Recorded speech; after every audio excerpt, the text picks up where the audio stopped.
She just called me babe in front of the entire sales team in a meeting with her husband 3 seats away, stirring his coffee, completely oblivious. I need to back up. My manager, let's call her Denise, has been flirting with me for about 6 weeks. Not subtle flirting, lingering hand on my shoulder during stand-ups, accidentally booking us alone in the small conference room. Once she told me my presentation was the sexiest quarterly report she'd ever seen. It was a spreadsheet about printer toner. Here's the part that makes it insane. Denise's husband, Rick, works 2 desks down from me, same department, waves at me every morning, brought donuts last week, a very nice, very unsuspecting man. 3 weeks ago, Denise asked me to ride with her to pick up catering for a client dinner. Just the 2 of us, in her car, running late, radio low. We got the food, we did not immediately drive back. I'm not gonna walk you through it. I'll just say that by the time we pulled back into the parking lot, my tie was in the glove box and I had developed a sudden deep interest in staring out the window and saying nothing. We agreed out loud in the car that it was a mistake.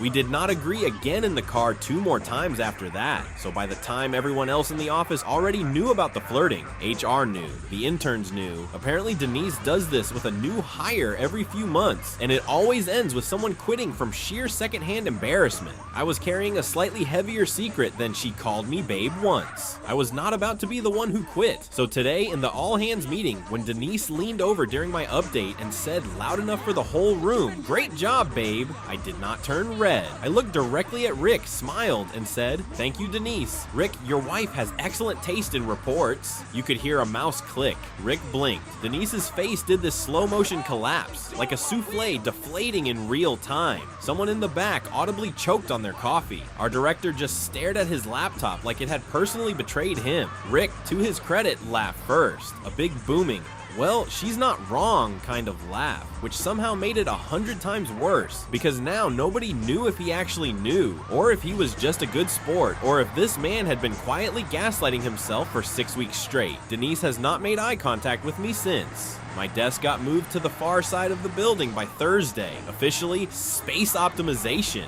Unofficially, I have never felt so respected by HR in my life. Rick still brings donuts. He still waves. I genuinely don't know if he knows, but I know one thing for sure. I am never getting in that woman's car again.